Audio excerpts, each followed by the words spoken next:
guiding force in heart health? The American Heart Association, or AHA, is a household name. For decades, it has held a position of authority on matters of the heart. Millions trust the AHA for guidelines on diet, exercise, and overall well-being. But what if this trust has been misplaced? The AHA's influence on public health policy is undeniable. From hospitals to schools, their recommendations shape what we eat and how we live. But a closer look at the AHA's history reveals a complex and troubling relationship with corporate interests. In the early 20th century, Proctor and Gamble, or P&G, revolutionized the food industry with the invention of partially hydrogenated vegetable oil, otherwise known as trans fat. This new type of fat, created by adding hydrogen to liquid vegetable oils, was cheaper to produce, had a longer shelf life, and quickly became a staple in processed foods. P&G, eager to promote its new product, saw an opportunity in the burgeoning field of heart health.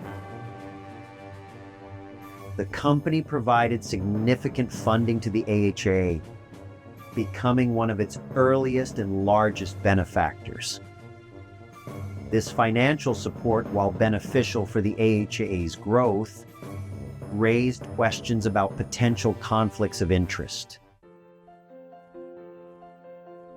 One of the AHA's most impactful recommendations has been the reduction of dietary cholesterol and saturated fat.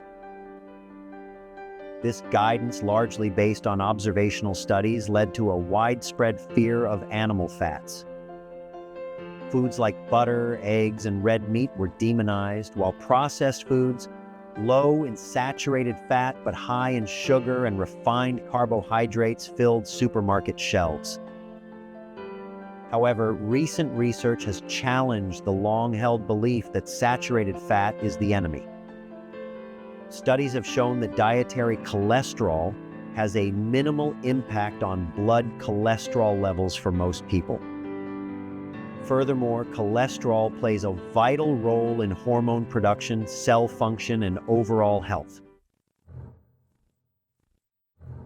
The AHA's close ties to P&G and its steadfast adherence to outdated dietary recommendations raise serious concerns about its objectivity. Could financial incentives have influenced the AHA's scientific judgment?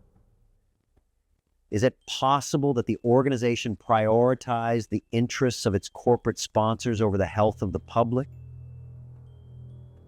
These are not easy questions to answer, but they are questions that demand our attention. We must critically examine the sources of our health information and be wary of organizations that benefit financially from our dietary choices. Taking control of your health.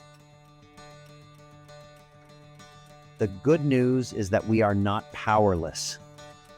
We can take control of our health by educating ourselves and making informed decisions. Instead of blindly following the AHA's recommendations, we can turn to independent researchers and healthcare professionals who prioritize evidence-based medicine over corporate interests. It's time to rethink the conventional wisdom on heart health.